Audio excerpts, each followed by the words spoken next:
Blake DeAgostino, what a run he continues to be on. Blake DeAgostino, the sophomore, he is a star in the making. DeAgostino scores! Very good, he's strong, that's why he's like lethal over there. I think he gained more confidence, and also with experience, he's gonna lead us. DeAgostino gets to it, shoots, and scores! What makes Blake so dangerous is his physical ability. He's big, he's strong, he's fast, he's ruthless.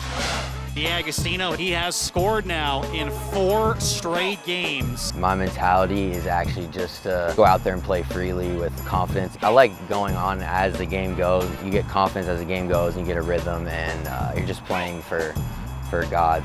DeAgostino shoots and scores!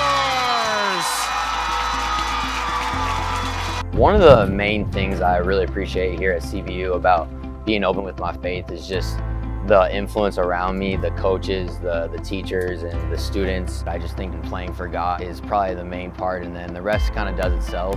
DeAgostino continues to just become the mainstay here in this Lancer lineup.